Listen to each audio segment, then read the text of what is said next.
এই গরমের দিনের জন্য একদম কম তেল মশলা দিয়ে লাউয়ের একটা খুব সিম্পল রেসিপি আমি আজকে আপনাদের সাথে শেয়ার করব। রেসিপিটা দেখলেই বুঝতে পারবেন একদম কম সময়ে এটা বানিয়ে নেওয়া যায়। আর যেহেতু একদম তেল মশলা কম থাকে তাই গরমের দিনের জন্য এটা কিন্তু একদম পারফেক্ট রেসিপি, যেটা দেখবেন গরম ভাতের সাথে খেতে দারুণ সুন্দর লাগবে। তাহলে চলুন রেসিপিটা শুরু করা যাক।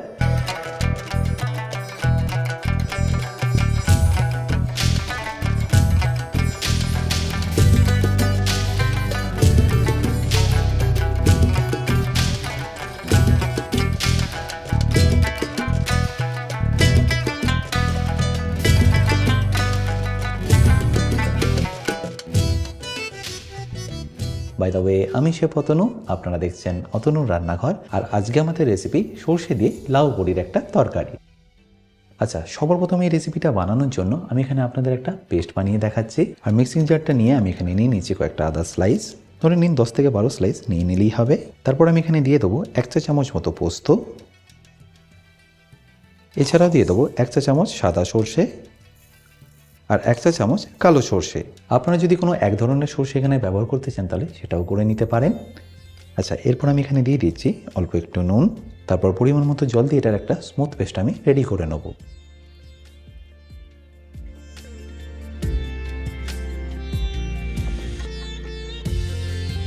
তাহলে পেস্টটা বানিয়ে নেওয়ার পরে আমি এখানে আপনাদের লাউটাকেও কেটে দেখাচ্ছি। আমি এখানে টোটাল 2টো লাউ নিয়ে নিয়েছি, যেটা ওজনে 600 গ্রাম। প্রথমে এই সামনের অংশটাকে আপনাদের এইভাবে বাদ দিয়ে দিতে হবে। আর এই সামনের মোটার অংশটা কেটে নেওয়ার পরে আমি এটাকে মাঝখান থেকে এইভাবে কেটে নিচ্ছি।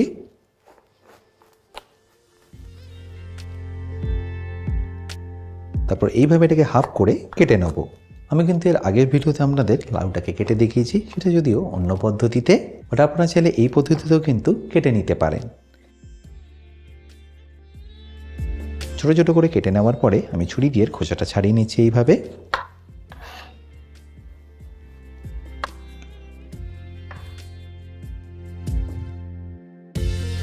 আপনারা চাইলে খোলাটা ছাড়ানোর জন্য পিলারেরও কিন্তু ব্যবহার করতে পারেন। আর একবার খোলাটা ভালো করে ছাড়ানো হয়ে গেলে এটাকে এইভাবে চৌকো চৌকো করে কেটে নিন। আচ্ছা, এবারই একইভাবে আমি বাকিগুলো কেটে নিচ্ছি।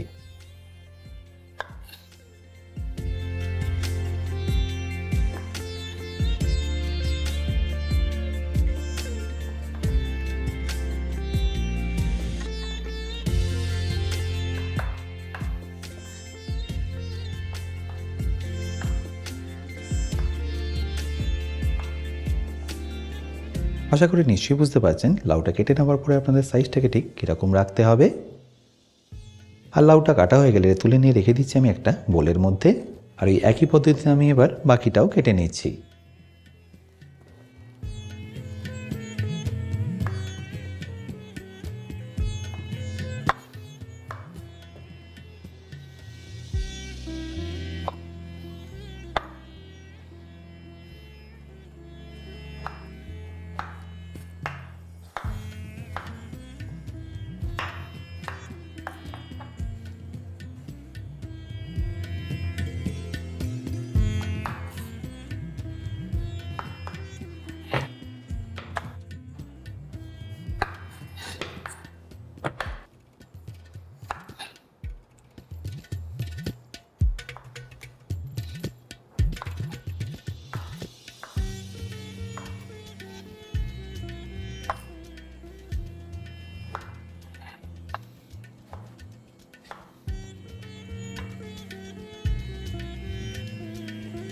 আর কেটে নেওয়ার পরে লাউগুলোকে সেদ্ধ করার জন্য আমি এখানে একটা কড়াই নিয়ে নিয়েছি।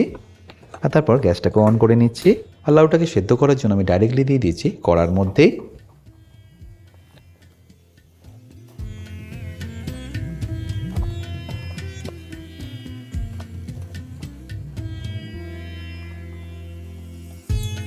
লাউ সেদ্ধ করার জন্য কিন্তু আলাদা করে জল লাগে না, বাট আমি এখানে দিয়ে দিচ্ছি 1 কাপ জল, যাতে এটা নিচে লেগে না যায়।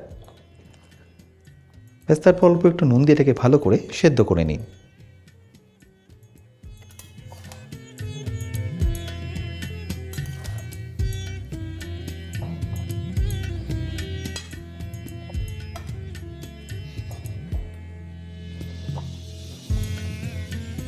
ফ্লেমটা এই সময় আপনারা লো টু মিডিয়াম রাখতে পারেন। এবার মোটামুটি দেখবেন 7 থেকে 8 মিনিটের মধ্যেই জলটাও ছেড়ে দেবে আর লাউটা একদম পারফেক্টলি সেদ্ধ হয়ে যাবে।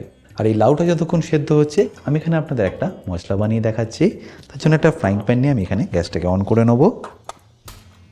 তারপর তাতে দিয়ে দেবো 1 চা চামচ গোটা জিরে আর তারই সাথে দেবো 1/2 চা চামচ রাঁধুনি। বাস তারপর ভালো করে এটাকে একবার ভেজে নেব। এই মশলাটা ভেজে গুঁড়িয়ে দিলেই দেখবেন টেস্টটা একদমই আলাদা হয়ে যাবে। আর যখনই ভালো করে ভাজা হয়ে যাবে তখন এটাকে তুলে নেব আর নিয়ে নেবো একটা হামালদিস্তার মধ্যে।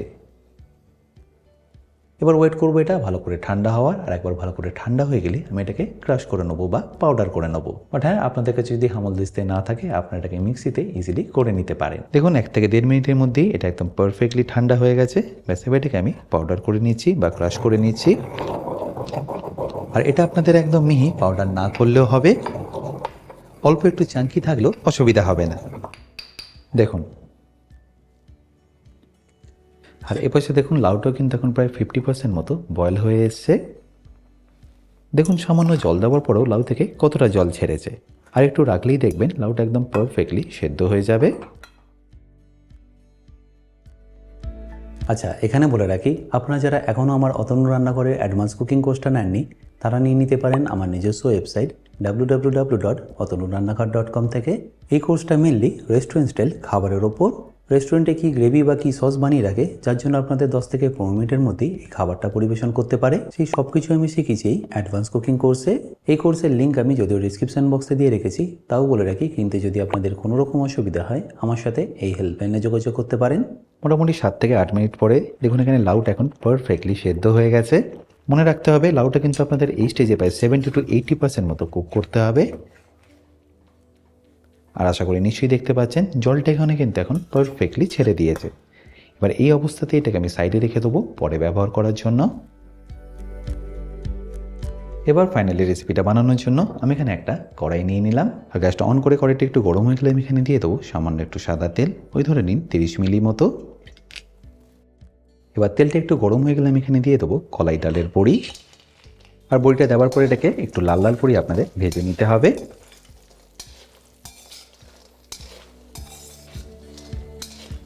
আর এরপর বড়িটা যখনই দেখবেন একটু এরকম লাল লাল করে ভাজা হয়ে গেছে তখন এটাকে তুলে নিন। আমি এখানে কলাইয়ের ডালের বড়ি ব্যবহার করলাম, আপনারা চাইলে কিন্তু এখানে বিউলির ডালের বড়িও ব্যবহার করতে পারেন। এবার এই একই তেলের মধ্যে আমি এখানে দিয়ে দিচ্ছি 1 চা চামচ 5 ফোড়ন। তারপর সেটাকে একবার ভালো করে মিশিয়ে নিয়ে যে পেস্টটা বানিয়ে রেখেছিলাম সেটাও এখানে অ্যাড করে দিচ্ছি। আর এই সরষের পেস্টটা দেওয়ার পর এটাকে ভালো করে আপনাদের একবার মিশিয়ে নিতে হবে। এটা আপনাদের একদম লো ফ্লেমে ততক্ষণ কুক করতে হবে যতক্ষণ আদার কাঁচা গন্ধটা একদম চলে যাচ্ছে। মোটামুটি এর কাঁচা গন্ধটা যেতে সময় লেগে যাবে 2 থেকে 3 মিনিট মতো। আর তারপর যখন একবার আদার কাঁচা গন্ধটা চলে যাবে তখন এখানে দিয়ে দিন সেদ্ধ করে রাখা লাউটা। দেখুন এখানে মোটামুটি 2 থেকে 3 মিনিট হয়ে গেছে, সরষেটাও এখানে পারফেক্টলি কুক হয়ে গেছে আর আদার যে কাঁচা গন্ধটা সেটাও একদম চলে গেছে। এই স্টেজে আমি এখানে লাউটাকে অ্যাড করে দিচ্ছি। আর লাউটা দেওয়ার পরে ফ্লেমটাকে আপনারা মিডিয়াম টু হাই করে এটাকে ভালো করে একবার মিশিয়ে নিন। এই রেসিপিটার জন্য কিন্তু আলাদা করে আপনাদের জল দিতে হবে না, লাউ থেকে যে জলটা ছাড়বে সেটাতে দেখবেন এটা পারফেক্টলি কুক হয়ে যাবে।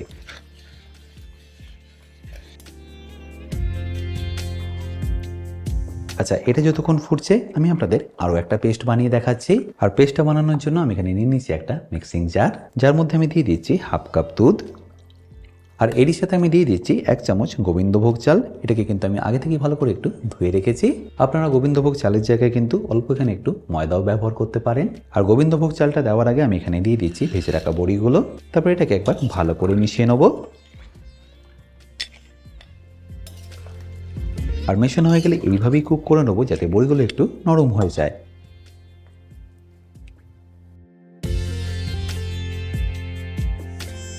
আর বড়িটা একটু নরম হয়ে গেলে আমি এখানে দিয়ে দেবো দুধ আর গোবিন্দভোগ চালের মিশ্রণটা। এটা দেওয়ার সাথে সাথেই দেখবেন গ্রেভিটা কিন্তু বেশ অনেকটাই ঘন হয়ে যাবে আর ফ্লেভারটাও খুব সুন্দর ছাড়বে। আর এটা দেওয়ার পরে আপনাদের এটাকে ভালো করে একবার মিশিয়ে নিতে হবে আর তারই সাথে দিয়ে দিতে হবে আগে থেকে ভেজে রাখা মশলাটা।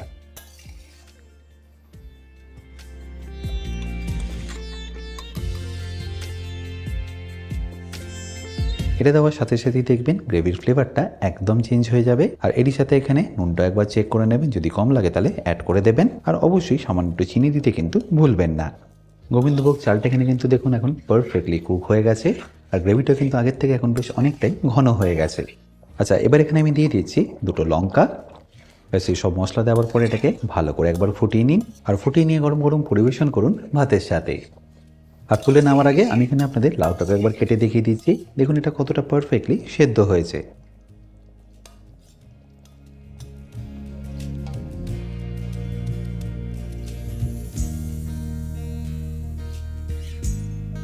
আশা করি সম্পূর্ণ রেসিপিটা আপনাদের নিশ্চয়ই ভালো লেগেছে, আর যদি ভালো লেগে থাকে অত অবশ্যই কিন্তু আমাকে কমেন্টে জানাতে ভুলবেন না। বাই দ্য ওয়ে, আমি শেফ অতনু, আপনারা দেখছিলেন অতনুর রান্নাঘর। দেখা হচ্ছে আপনাদের সাথে একটা নতুন রেসিপি নিয়ে নেক্সট এপিসোডে। ভালো থাকবেন, সুস্থ থাকবেন।